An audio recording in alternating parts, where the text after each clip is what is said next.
back, everybody, to another Great Lakes Outdoors podcast. Today, we are part 2 with Trav. Trav, what's going on? Oh, just survived a nadir and, ready to talk some turkey. Yeah, that nadir that you were talking wasn't even that bad. Have you seen some of the pictures over here? No. Dude, it was big. Was it? There was actually a tornado over there? There was like 3 of them. Oh, dang. Yeah, we didn't get any of that weather. What's that? We didn't get any of that. No, when I texted you, it was like it was going through downtown Battle Creek, or it was like hovering above it or something. I don't know if it touched down in Battle Creek, but it touched down 3 times in Kalamazoo. Wow. Yeah. Yeah, the winds it, like ripped apart a FedEx distribution center. Wow. Yeah, I saw there was like reports saying there wasn't anything, and there's reports saying there's people trapped inside and stuff. But it's hard to tell what's true and what's not. So that's pretty crazy. Yeah, it was crazy. Hopefully everyone's okay with it, and everyone's doing good. So limited damage, hopefully. So yeah, I mean, maybe it's not hit us yet because we haven't had any winds or anything. I mean, yeah, there's pictures of hail size, like a big apple, and it was a picture of a hail next to it, like the same size. Hopefully, over here, kill your turkeys. Yeah.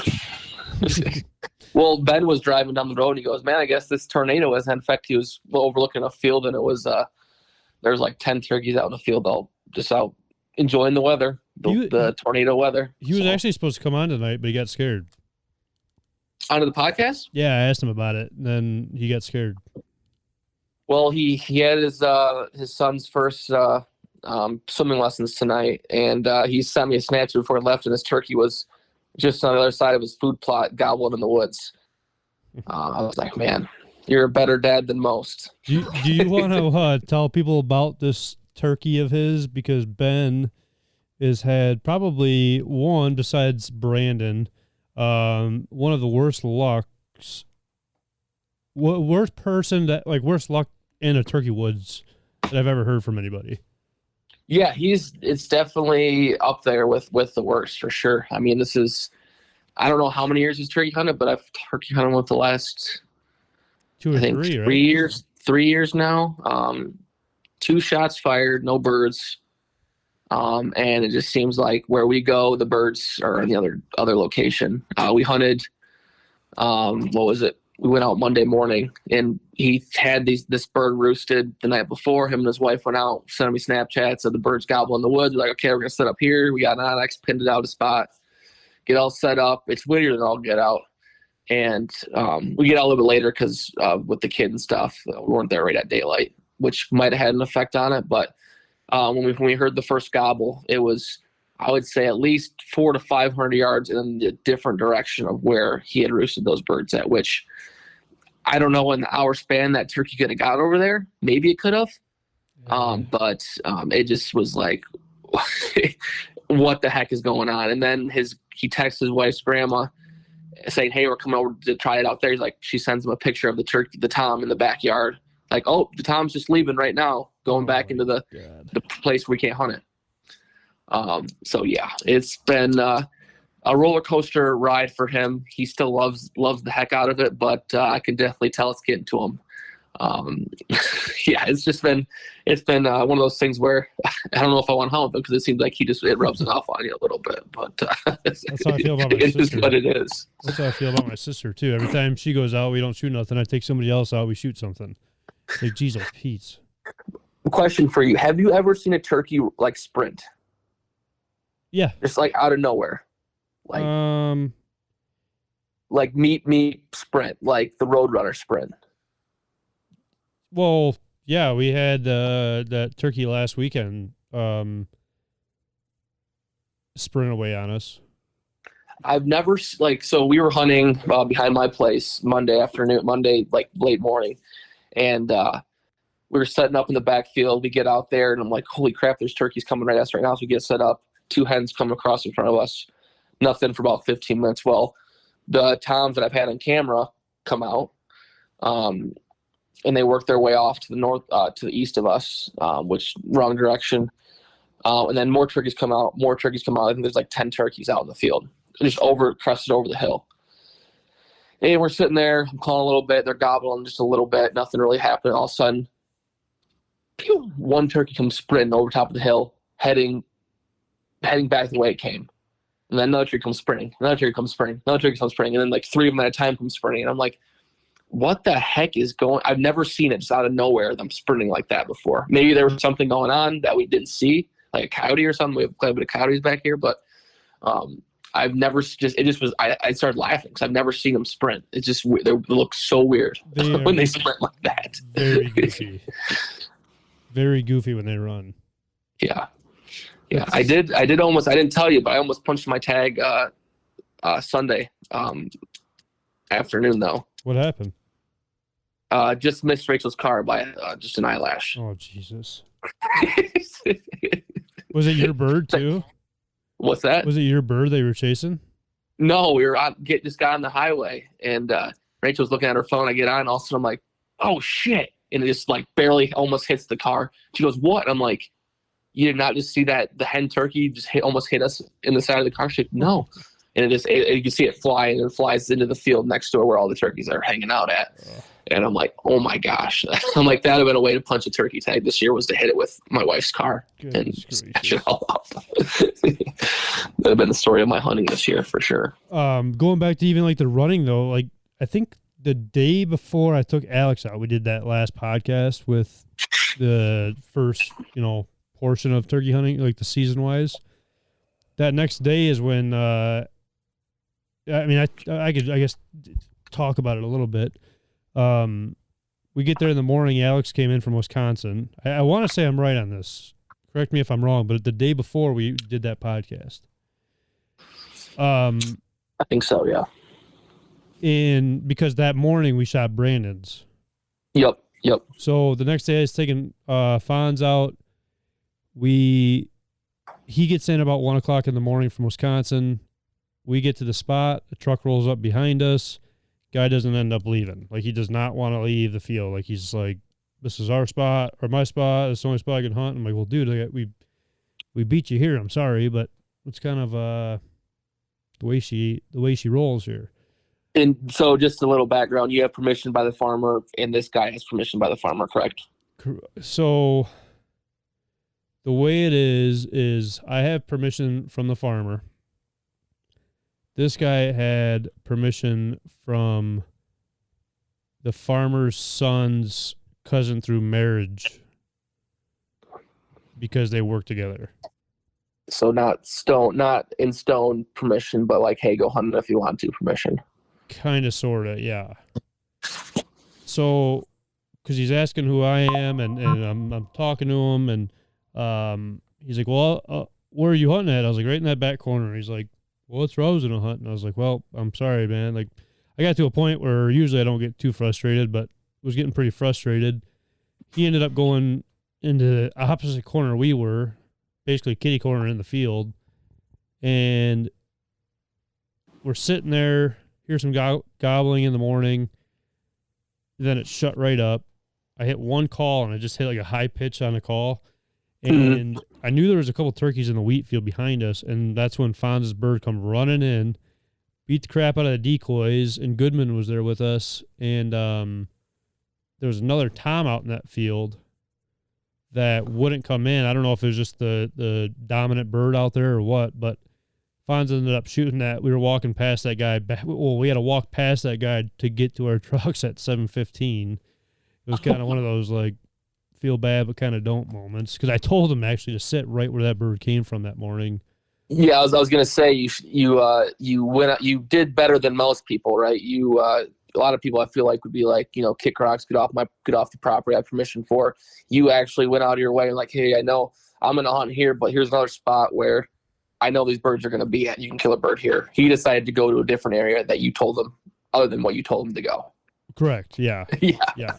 Well, he actually, I told him where the spot where Fonz's bird came out at is the exact spot that I told him to go sit. Yeah. So it's like he could have shot that bird. I mean, it could have went either way in reality, but we were on a roll for a little bit there with birds. What do you mean? You're still on a roll. We haven't been doing bad. This year has been a pretty crazy year for us, that's for sure. Yeah. Yeah. I mean, what you've gotten birds and get what almost every weekend since open days kicked off? Pretty dang close, it seems like. I think we're at 7, or I'm at 7 right now. Yeah. And you're not at 7. The crew's at 7.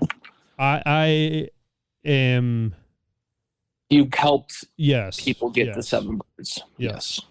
Yes. You have not gone out and shot 7 birds. No, I've been on 7 hunts so far where I've taken people out. That's where the nonprofit guide service comes into play. Yeah. You should write that off. It's a tax write-off. You should start your own nonprofit. There you go. That's not a bad idea. Great Lakes Outdoors nonprofit. that's already a thing, I feel like. Send us some hit to our GoFundMe page and send us some money. It goes right into my gas tank, I'll tell you that much.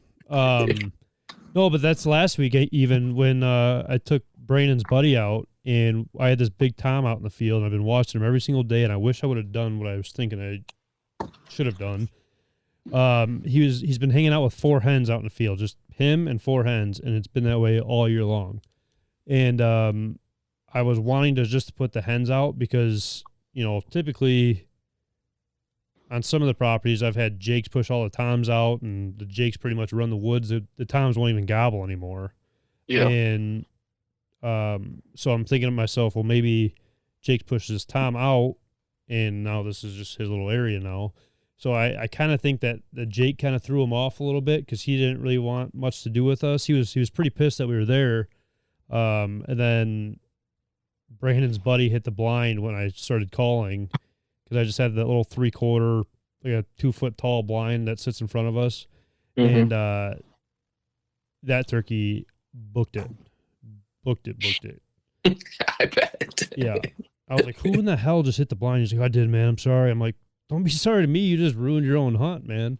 Come to find it's out, a learning experience, right? And this guy had never killed a bird before, right? He'd never been turkey hunting before. Yeah, first time. Well, I think he went out last year, and then this was his first bird that I shouldn't say that.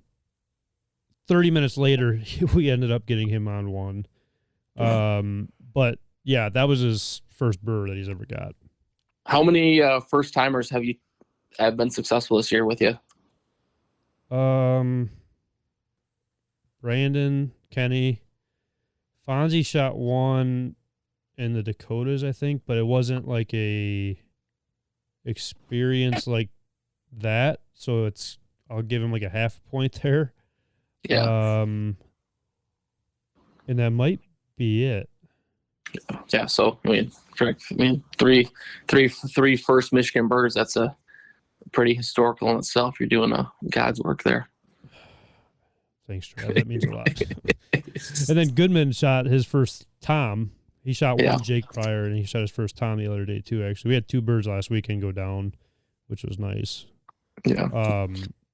I did want to kind of just touch on Kenny's first bird. We found out the hard way why, one, you don't shoot migras this close or any shells this close. He was shooting the migra turkey load, and the day before he slept in when me and Goodman went out.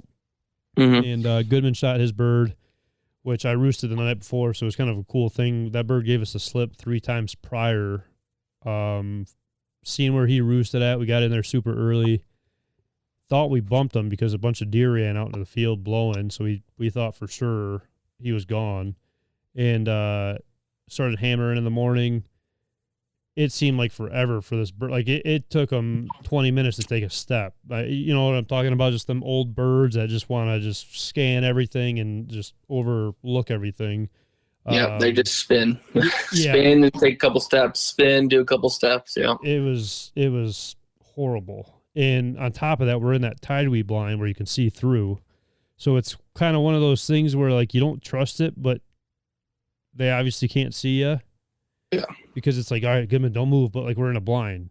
So I don't know. It's a very weird thing because that bird got within 5 foot of that blind, and I'm freaking out that he's going to see us. And Goodman's looking the other way, so he can't see the bird. The bird hammers off right at 5 feet. We both jump. I dropped my phone on one of the aluminum call on the ground and makes a noise, and luckily the bird didn't care at all. But We had a bird hammer off right after Goodman shot his. We go out to a couple other properties with Kenny after that because I told Kenny to come meet us up still after. And lo and behold, we go back to that same property. That bird's like 2 foot behind the pop-up blind. So we should have sat there the whole time.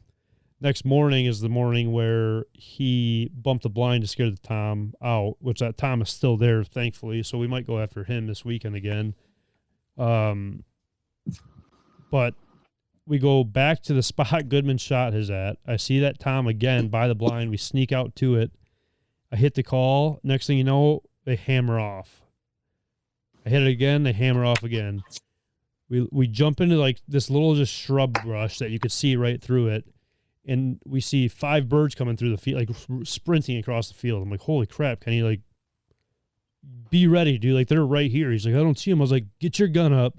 They are right here. And Trav, I'm telling you, I've never been this close to turkeys before. I could have literally reached out and grabbed 3 of their heads at one time.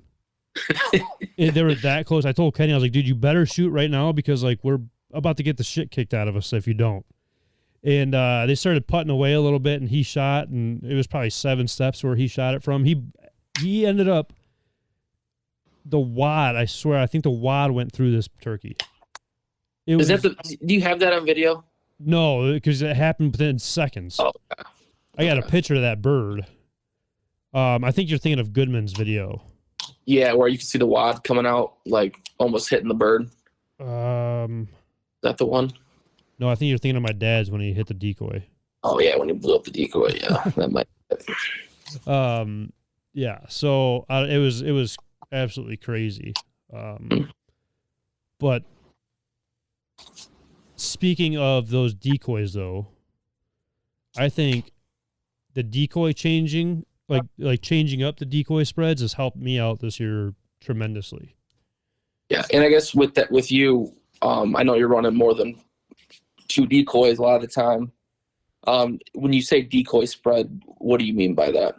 Well, I mean, I don't know. I just say spread because of waterfowl hunting, but yeah, I usually run 3. I'll run a Jake, a hen, an upright hen, but most of the time I put it right underneath the Jake like he's breeding her.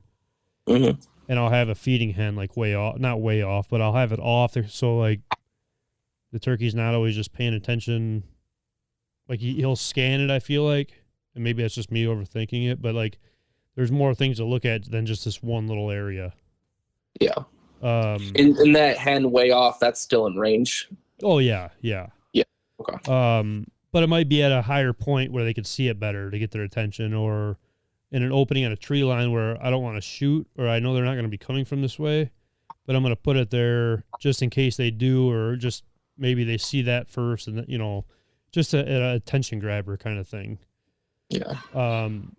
So I like to run that, but in the situation where that one tom was sitting with 4 hens, if we end up going after him this weekend like I want to, it might be where I only run 1 hen decoy or 2 hen decoys, or if I know where there's a lot of Jakes in there pushing toms out, I probably won't run a Jake decoy either.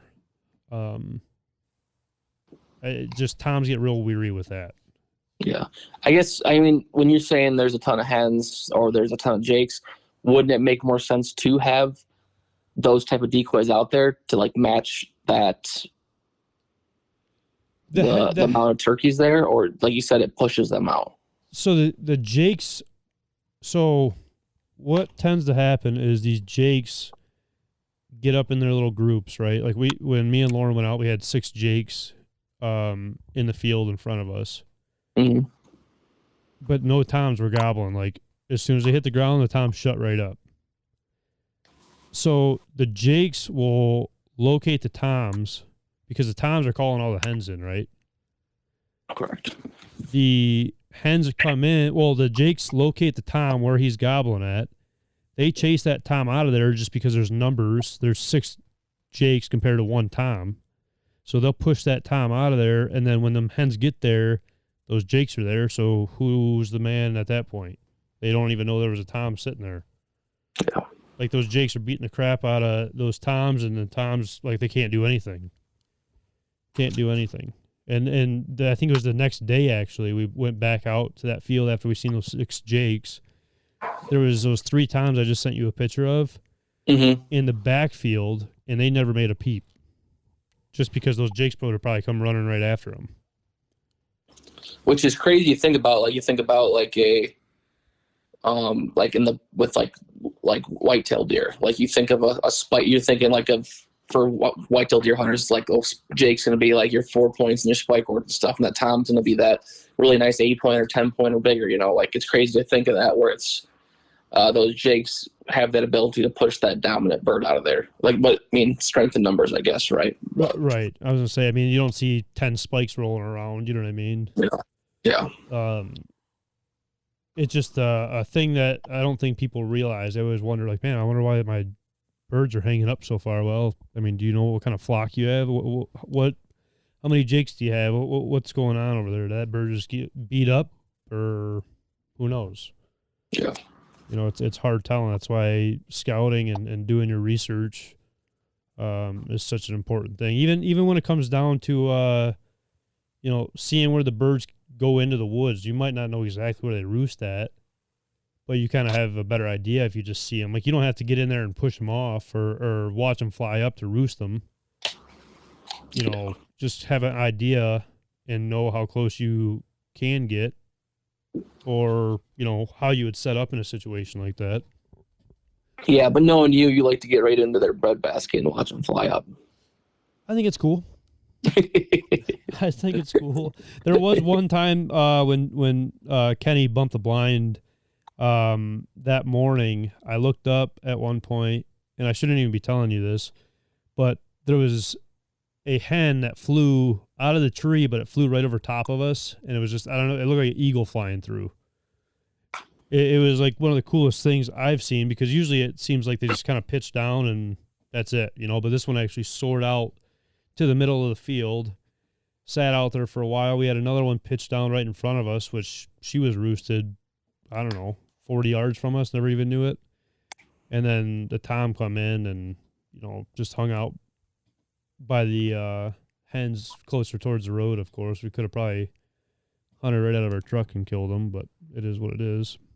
I mean, you know what I would say to that is a video or it never happened, right? Yeah, but, I know. You knew that was going to happen, right? But, well, that, or you'd get mad that I didn't take a video of birds picking well, up. I know. I'm like, man, you know how cool a video that'd be of a hen just soaring through the dim lit sky into the field? Just you know how cool that would be? Just a little USA music behind it. Yeah, like that'd be perfect for TikTok because I can't post anything else on it. I know, TikTok sucks. Dude, I was on TikTok earlier today and it was like, it had a video of a cop getting shot. I'm like, what the? I can't post a picture of a dead pile of geese, but I can watch a cop get shot on TikTok.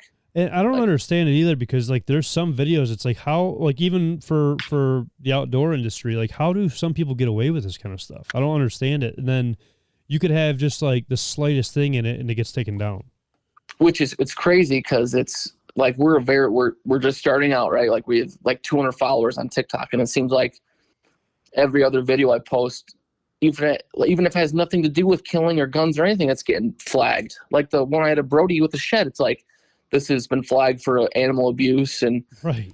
I'm like, what the heck? I'm like, I messaged him. I'm like, I want to talk to someone because I'm like, I don't know what I can post on here because it's crazy. Yeah, I don't know. It doesn't make any sense to me. It's just one of those things where I wish it wasn't such a good thing for, you know, like what we do. Yeah, you want to grow in the industry. Yeah, so if anyone has any tips on how they post their outdoor stuff on social media, I'm all ears because I'm dumbfounded. We're both dumbfounded. Or a good lawyer, probably, because we're going to get banned soon, so we're going to have to fight the case to get our TikTok back. Be like the Joe Hines, have to post a new TikTok every couple days. Yeah, exactly. Keep getting taken down. Exactly. What kind of pressure are you guys looking at over there for like on your guys' birds? It seems like you guys don't really have too much pressure where you guys are hunting at. No, I mean where we're hunting specifically, I haven't seen another hunter. I mean, if you're talking about at my parents' place, I think it's a different story. I think there's quite a bit more hunters up in that area. Um, it's nice we have a little bit larger area up there that it doesn't affect it as much. But I definitely think, and just where I'm at in our area, um, I don't see the pressure a ton. Not saying there's not a lot of hunters around that I've seen, but I'm hunting. We're blessed to be able to hunt private property, so it's not as bad. But in my surrounding properties, I haven't seen much hunting activity going on for turkeys, at least. I mean, that's like most of the properties that we have, we don't have any pressure at all. Like I'm talking square miles will be the only ones that maybe only hunt a small piece of that square mile, but nobody else hunts that square mile.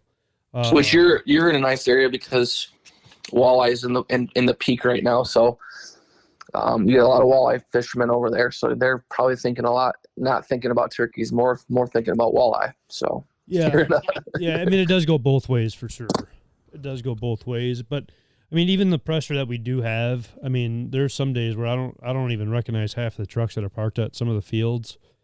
And it's like, okay, I'm not going to go to the farmer every single time I see a new truck driving up and down the road, stopping and, complain about it. So just like that one morning with Fonz, adapt to it and figure out a different way. Like, cause everybody's doing the same stuff out there. Everybody's calling a lot. Maybe just don't even call. Like I did, what I've been doing a lot this year too, is not calling on the roost.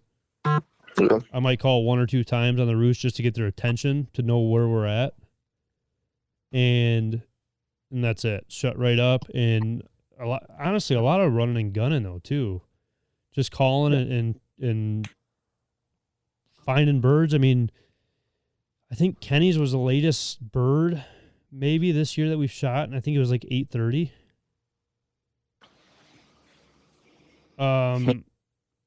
If it's not going, we're jumping spots and trying to figure it out. Yeah, that's kind of the way I like to hunt too. It's been kind of a weird year with not being on the gun and being with like where I'm not running the show. It's I'm on other people's properties. I'm just there to help call and to help maybe pick a spot. But like I'm at the mercy of what they want to do. So it's with me, I'm more of a, if they're not sounding off, I'm moving a little bit closer. I'm moving to a different spot. This year it's been a lot of sitting and waiting, so it's been killing me a little bit. So it's been nice to. The one time I got on the gun, I was like, okay, we're moving spots. Like we're moving here. We're not sitting here anymore. We're moving, type of thing. That's kind of the way I've been raised to hunt turkeys, at least. For me, there's definitely go ahead. There's definitely a time and a place to sit and wait, especially if you're sitting in a tent blind, and you're in there for the long run. Like if that turkey's going to be there at 8 or 9, he's going to be through there at some point. I mean, that's the time you want to sit there, but that's just not the way I like to turkey hunt. But to each their own. Yeah, for sure. I mean, it's unless you have a lot of state land around you or fortunate enough to have the private land to, jump around a lot on, you're able to do that. Or, just like you're saying, if you have one property and you can't move, then yeah, I mean, I don't blame you for just sitting in a blind and seeing what happens. Yeah, but that's also where your scouting comes into play, right? If you're scouting those birds enough, you know exactly what they're going to be doing. So, they're roosting here, they know they're going to walk through this time frame, like that hour time frame. Sit out and wait. Call it a bit here and there. That's just the way it has to be sometimes. And even when it comes down to like the midday birds, though, too, because I feel like a lot of people give up, especially this time of year. I feel like the turkeys kind of get hip to the morning time. I feel like those midday birds get just as fired up as first light. Oh, 100%, 100%. I've killed, I think, 2 birds, pushing closer to noon. I never had much activity in the afternoons. I've definitely came close, but that's just from scouting and knowing where they're going to be at, and the bird just making a slight turn and going a different direction. Because I usually don't call in the afternoon. I just kind of wait. But those mid morning birds, I would say, if you get the right one, he's fired up. He'll definitely put on a show for you for sure. Yeah, 100%. And that's one thing this year where I feel like we have a lot of adult birds this year, like really mature. Like these are the biggest hooks I've seen all year. or in years past. Like these are biggest spurs, biggest beards. Like a lot of birds with beard rot this year that I've been running into. Got little orange tips on them, which I find is very weird. But hell, Goodman's bird, first time he's ever shot, I think it was 9.5-inch beard with 1.25-inch spurs. Damn. It's like, holy smokes, dude! Do you even realize what you just shot? Like that's insane. That's a Michigan record book bird there. That qualify for sure. I don't know. It's nuts, absolutely nuts. The birds that we've been able to get this year, and being able to harvest them at different spots too, being smart with taking this many birds out of this spot, this many birds out of that spot. I mean, besides one property, we've only taken 1 to 2 birds off of each spot. Yeah. And it's not even making a dent in the area at all. Which going back to that beard rot, I mean, you don't you usually see a lot of that with like harsh winters and stuff where it's like freezing the beards and like doing it that way. Like this year we had a fairly mild winter, and the spring's been just as good. I mean, what do you think is causing? Because you said you've seen more birds with beard rot this year. What do you think's causing that? I want to say it's beard rot, and other people have said the same thing. I mean, it could be something different, but I also think it could be something along the lines of the beard possibly dragging and getting bent up or for so many times and just breaking off, you know what I mean? There's so many different variables with it all.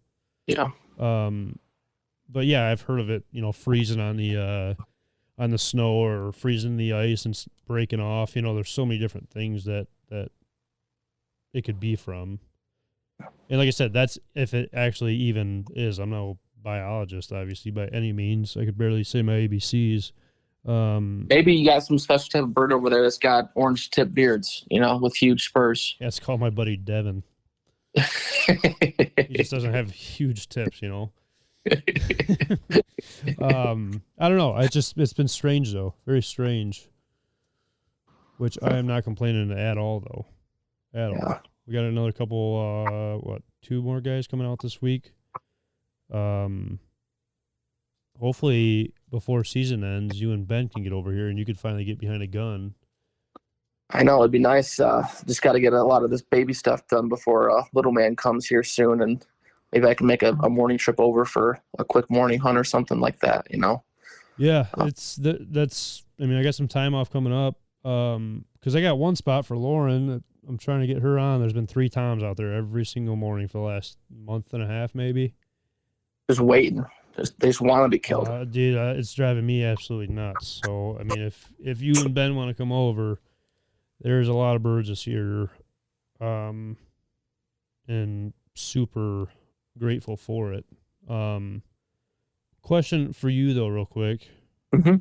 I want to bounce back to what kind of decoys you're running. What kind of, like, how many decoys do you typically run? I normally run 2, a Jake and a hen, normally. This year I've scouted a little bit more than I normally have in the past, and kind of could have been telling like depending on, like you said, the flock, like the one behind the house here, there being 12 plus birds.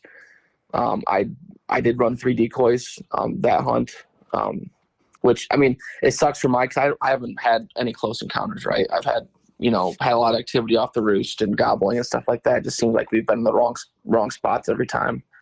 I don't have the sample size like you do, but I only run 2. And it seems like this year, I don't know if you've seen anybody posting about it yet, but a couple of my buddies that are avid turkey hunters, they've already seen turkey nests. So, which shows me that they've been breeding. I mean, they've been breeding early. So we did run a couple breeder sets with the hen under the Jake. I normally don't do that in the past because I usually don't see that kind of activity until a little bit later in the month. But I've started to do that a little bit now. Hopefully get out a few more times to be able to try out some different options and see if something works. But as of right now, I don't really haven't had much luck with it, with my certain ones. But I mean, I had in the past, right? Normally running the hen decoy. The year before, I started running the Jake and the hen, which paid off with the turkey. I don't know if that was the reasoning behind it, but I mean, you never know, right? Yeah, that's one thing where even early season, I wouldn't mind trying like 3 to 5 decoys because it seems like they're always bunched up, and then as pressure builds up around the area, or the birds start breaking off into just a single tom or 2 toms out in the field with 2 hens or whatever it may be, and they start separating away from their main flock. I wouldn't mind, like I said, running bigger spreads than going smaller. Because it's I just mean, I probably will end up as we get a little bit closer. Probably this weekend and the weekends after, I'll probably just start running one hen decoy. I've had luck with it in the past. I just think with, you think about those toms right now, a lot of those have already breeded. So you're looking at those toms that haven't bred yet, looking for that hen that hasn't bred. Looking for something easy, right? You don't want any confrontation. They want something to get it done and over with. So I'm thinking maybe just running the one hen decoy to maybe help with that. I'm not sure. I mean, it's just all trial and error with that. it's tough because then it's like, okay, does that tom think that one hen is just on its nest already and doesn't want to deal with it, or what's going on? You know what I mean? I don't know. Yeah, I mean, there's so many variables, right? It's all we're at the mercy of the animal. I mean, you could do everything right, be in the right spot, have the decoy set up the right way, and they just don't want to play, right? Right. It's tough. It's tough. We're chasing a wild animal here, so you can pattern them as much as you want. They're going to do something different. I have been hearing a lot though this year too, with people saying that this is the I don't want to say the first time, but the least amount of gobbling they've heard in a very long time. Have you dealt with any of that? No, I've heard a gobble every time I've been out. Cause I think we talked about this not on a podcast, but just over the phone, and I was like, I feel like I've heard more gobbling this year than I've had in the past. Yeah, because I told you that Goodman's bird, man, I swear I heard a frog fart behind us and that thing gobbled off of that. Like it was like gobbling off of literally anything and everything. Yeah. I think opening morning when I went out with my buddy, there was probably 7 or 8 toms, and it was so quiet that you could hear a mile away. And there was just that one would gobble, then that one would gobble, then that one would gobble, and that one would gobble. It was awesome to hear. It's why you go out and hunt in the morning. You go and hunt turkeys, right? But I have not had any issues with a turkey. I would say this year hasn't been different than years past with gobbling for sure. That's that, and then the birds hanging up, which I mean that could be a bunch of different things. Yeah, and two, it's like when you hunt, it's different for you because you're leading the show with everything, right? But with me, I'm hunting on different people's properties. They're running the show. I'm just there, kind of giving my advice. So it's different. I might be thinking something else, like, hey, we gotta move, right? Yeah. We gotta go do something else. But I'm like, you know what? This is not my hunt. I'm not gonna. I might hint at it, but I'm not gonna be like, hey, dude, we gotta move right now. We're not gonna kill something, right? I think opening morning when all those birds were gobbling, and I knew that bird was going the other direction. I'm like, dude, we gotta move. And they're like, no, let's stay put right now. I think they usually work here at some point in time of the day. And so once we sat there for another 2 hours, didn't hear a thing, so it's one of those things where. That's a hard part though, because like you're in that bird's environment, changing it up. Just you can make one simple call or break one simple twig, and you're changing up, their mooring routine. Correct. And if they are going the other way, then I don't know. You just changed up they could be going to that same spot every single time. So one, why call then a lot? Because if they're doing it, why call at all if they're doing the same thing every day? Yeah. Because once you do it, it changes everything. Which, come to find out that morning we got back in there, this guy had done no scouting at all, nothing. I just I went in just to film and be a part of it. 'Cause he's like, this is gonna be easy, easy kill type of morning. I'm like, all right, I'll come film. And we get up in there and we're like right in their fucking breadbasket. Like we're in it.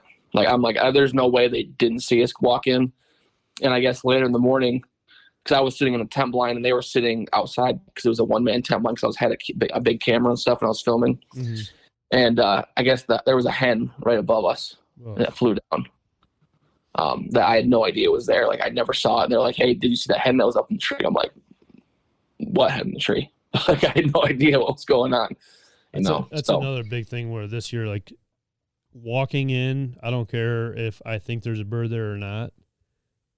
Trying to be as quiet as you possibly can, especially on those calm mornings, because the sound travels so much further than people think.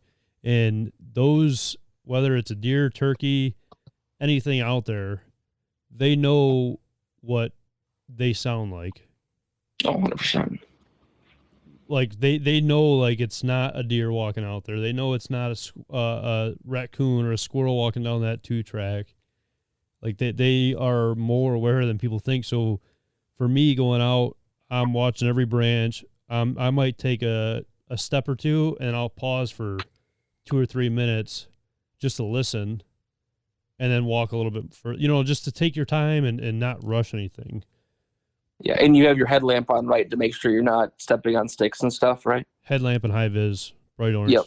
Yep, that's what I thought too. Yep. Yeah, that's a big thing you need to do for sure to not step on sticks is have that light on. Gotta be safe. High vis, make sure you don't get shot. Wear your orange. That was Fonzie's bird. I think that one guy wore his headlamp out there. Oh, he actually did? I want to say, I don't want to talk down on him, but I want to say he wore a headlamp out there. And I'm like, dude, you got to be kidding me right now. And, yeah, I think they put a blind out there the next day. I think it's still out there. I mean, I ended up talking to them. They seemed like some nice guys. And, yeah. Well, did you offer to help him kill a bird? No. I mean, that's surprising. Yeah, no, I haven't said anything to them. I asked them like how they're doing and stuff, which granted they don't know me, so it's like, why are they gonna just be asking a bunch of questions about something, Yeah. They don't know you? I don't think so. Oh man, how do they not know you? There's a first for everything, Trev. There's one other question too that I wanted to ask you, but I forgot what it was. I don't know. Is there anything else for you for mid-season turkeys, or how your season's going, or not how your season's going, but previous seasons that you've changed up middle of the year, even like maybe hot weather? Does that change anything for you? How you hunt them? Yeah, short sleeve shirts and Crocs, and make sure I have my thermocell ready. Oh, dude, the mosquitoes last weekend with the humidity that we had. Oh my God. Like, I swear to you, if you looked at me right now, you would think I'd have chicken pox. See, we had wind over here, so it wasn't as bad. As I walked out the night before, and I'm like, I don't have no idea where my thermocell is. This is going to be a pain in the ass in the morning to go hunting.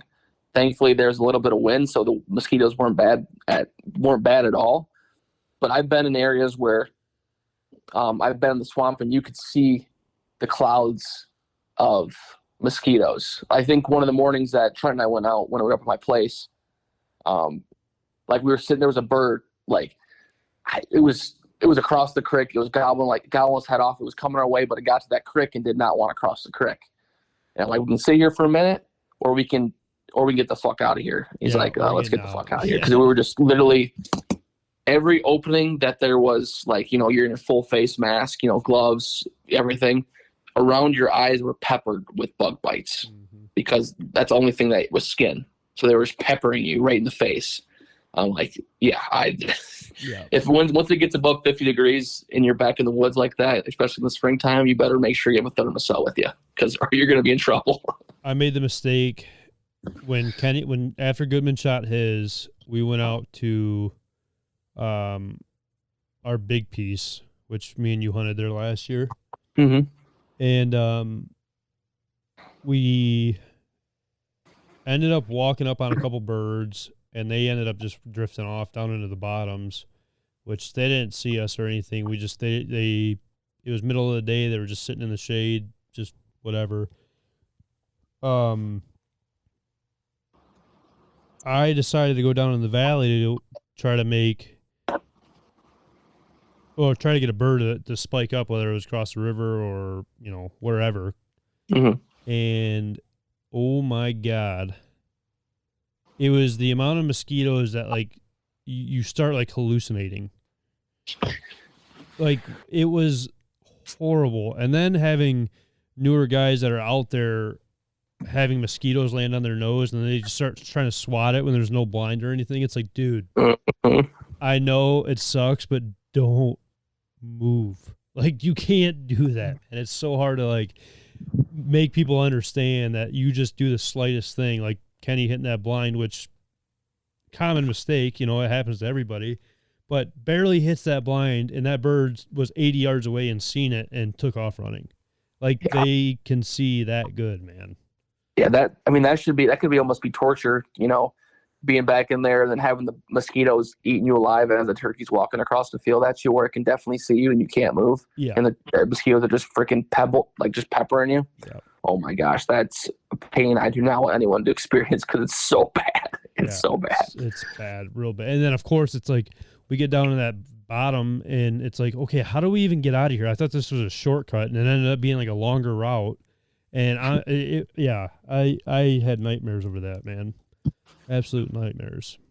Speaking about bugs, I've been seeing on a couple of I think it's one of the turkey Facebook pages on there, a lot of people would have an issue with ticks on their birds. Have you had any issue with ticks on your birds? I have not, but I've seen a turkey full of like was eating ticks. Like, I think that's the video you're talking about. They opened up the turkey, and it looks like the feathers are around it. Is that the one? Is it inside? Is it in the stomach, or was that on the breast of the turkey? It was in the stomach. What it was, because I seen it today for the first time. Was that? Oh, I thought it was on the breast. No, so they opened up. What would that be? The gizzard? Yeah, it was like what, the top of the breast there, right at the top. Yeah, so they probably just opened up that little spot right there. Okay. Yeah, I swore that was like on the. Yeah, maybe it wasn't. It looks weird, but you could kind of see, like, you kind of tell if you look into it. Because I seen that, and then I seen a bunch of I don't know what kind of, it was either beetles or like the bees or something like that. Did you see that one too? I didn't see that one. Which it makes sense, because a lot of this times for us, I don't know about for you, but we see a lot of these birds out in like winter wheat fields, especially when the wheat's getting tall. You know, the hens go out there to lay their nests, and good cover for the birds. And they eat all the ticks off of that winter wheat. And it makes sense why they're out there so much on top of, you know, obviously the nest and whatnot. But we've had a couple times this year where those birds just sit out there midday and lay down, and you can never see them. Just a cooler spot, and I don't know, feel protected. It's almost like a deer bend down in like a CRP field. Yeah, I mean, because they can see for miles. They can see, 100 yards away from them, right. And they feel protected there, Right. I mean, did you see that video of that, I think, was it Tom or Jake was fighting off that eagle? Yes, I did. How crazy would that be? The boys from PA, the guys that came and filmed for us 2 years ago, I think it was now. Yeah, yep. Which they've been begging me to come over to PA and shoot one, which I'd love to. They actually had a video of that as well, of an eagle flying down, and they had a tom coming in, and an eagle try to swoop down and grab that tom. Huh.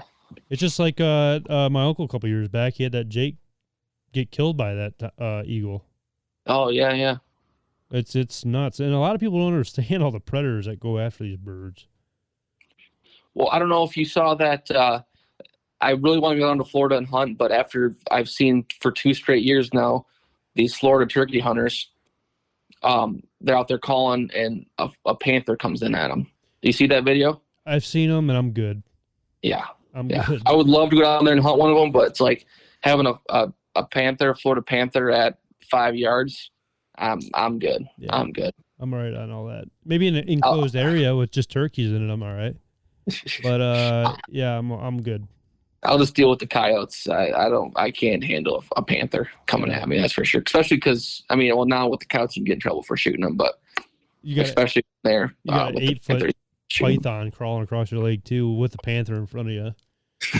Yeah, I'm good. True. On it. True. I'm good. I'll deal with the mosquitoes. I'll deal with the mosquitoes and the ticks. Right. I'm all right. I haven't had too many on me, knock on wood. I've been very I mean, surprised. it's been good for me the last couple weeks, but I mean, The beginning was right horrible. when it first got warm, oh my gosh, they were bad. Yeah, real bad. Yeah. Real bad. But I don't know. You got anything else?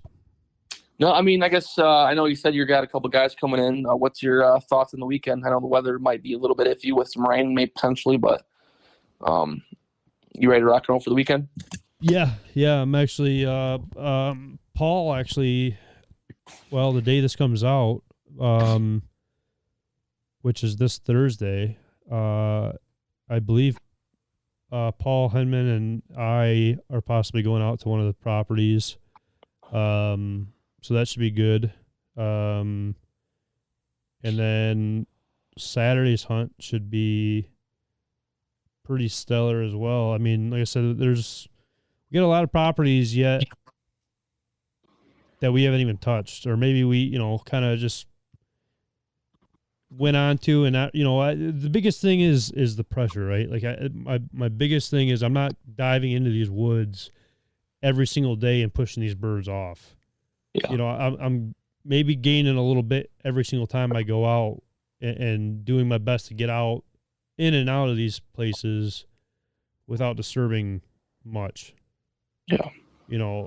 People just want to start running through the woods and spooking all these turkeys out and then wonder why they haven't seen birds. It's like, just take it slow, relax a little bit. If it takes you 2 hours to walk through this piece and call every 50 yards, then so be it. Because them birds are constantly moving. Their hearing is unbelievable. You never know how fast it's going to happen, just like Kenny's bird. It literally was within seconds. Those birds were running across the field right at us. Yeah. And those birds, I'd never even seen them out in the field. I've seen the other one. So it's nuts. So yeah, like I said, the properties that we have, I haven't been able to really get into it. So I'm excited with the weeks coming to an end, with the season coming to an end. Excited to kind of start really getting down into the spots. Well, and that's the nice thing about you. You were able to get in there, kill your turkey. What, the first day? This year, yeah, yep. Yeah, first day. So it's been nice to be able to take other people out and hit these spots that, I mean, you wouldn't be able to hit otherwise, right? I mean, and you still have properties you haven't touched yet. So and it's crazy to think the season's almost over with, and it just started in Michigan. So it's nuts, and I don't know, man. There's something for me where my dad, he likes his fishing. I would rather be in the turkey woods the entire spring. Which I feel like, I mean, you've always been a big fisherman. I mean, since I've met you, and then turkey hunting, I feel like it's came along the way since we've met and started this page. And it seems like you're a big walleye fisherman. You bass fish, perch, that kind of stuff. And it seems like this time of year you're normally on a boat. Like I used to be getting Snapchats every freaking day from you. You're on the water, and now it's every day you're driving in a truck, scouting birds, or in the field hunting them. Which is it's kind of crazy to see that change. I think that's just what turkey hunt does to you, right? When you have that good experience, it just wants more. You want more of it. I think it's just that cat and mouse game. You know what I mean? It's just like waterfowl with the calling aspect of it, or just trying to trick these birds. I mean, for me, the river's the river, the fish are there. There's a science behind it. Don't get me wrong, but the bird, waterfowl and turkey it's just a whole different game you got to play. Yeah, and I almost feel like turkey is a little bit hard in that aspect, because then a lot of times you'll know when it's your fault. Like with waterfowl, sometimes you're like, it could have been the spread, it could have been the blind, it could have been I messed up on a call here, it could have been this, could have been that. But turkey hunting, when that turkey takes off on you, 9 times out of 10 it's your fault that it happened. So when you trick those birds and get them to come in, that's all on you, versus waterfowl. Those birds probably want to be there to begin with anyways, and they're coming there. Where turkey hunting, you might be calling off their route. You're making them come to you. So it's like the ultimate success when you get that Tom or that Jake or whatever to get to come in and you get to harvest it. That's like the ultimate goal, right? Well, especially too, I mean, you got ducks and geese that are migrating through, so you're constantly getting new birds that are coming through. So that bird that gave us the slip 3 times until we finally got him, we finally were able to out trick that bird. Yeah. And that same bird, that the ducks and geese, I mean, you might only get one shot at them and they're going to the next state down. Correct. Yeah. You know, it's like that whole aspect of it all. I don't know. There's something about it. I'll tell you that much. There's something about it. And I just want to keep learning and growing as time goes on. And I think it helps that it's beautiful weather too, compared to waterfowl season where you want it to be the nastiest, coldest, weather. Blue and 50 for turkey hunting is perfect weather and calm versus that's terrible for waterfowl hunting. Right. It's definitely the roles reverse big time. That's for sure. Yeah. But yeah, I don't know. I'm looking forward to see what the future holds for us. Yeah, I'm hoping to finally maybe get on a bird this weekend. We got a few birds. Hopefully, ready to rock and roll. We got a couple properties we haven't touched yet. Hopefully, get some time to maybe hit them up a little bit and maybe jump around a little bit more than we have in the past. And your dad even too up north. Yeah, I mean it's just got to get time to get up there. I think I'll be up there, not this weekend, but the following weekend for our first baby shower. I'll be up there, so I'll get to go out that Saturday morning and hunt those birds. But yeah, my buddy Seth just sent me a picture of he's got 2 toms on his camera. He said go at them, so we might try those this weekend. Some nice big ones. So it'd be cool killing off our place, but it just seems like they're not wanting to work through our area right now. So it's you're at the mercy of them a lot of times. So 100%. Got to adjust, adapt, and overcome. That's the way of the beast. Well, everybody, I appreciate you tuning in to this week's podcast. Trav, I appreciate you waiting for me tonight and giving me the time to do a little part 2 on our turkey season. Probably another week, 2 weeks out, we'll do maybe a third and then a final part of the whole turkey season, a whole recap of the hunt. Maybe get some guys in here that were able to shoot some with us and talk to them about the hunts or experience that they had, and maybe we'll have a big old clip of everything. Yeah, maybe if it's super successful this weekend, maybe we'll do one next weekend. But yeah, probably 2 weeks out for the next one, and then a finale. So yeah, thanks everybody, and until next week, see ya. See ya.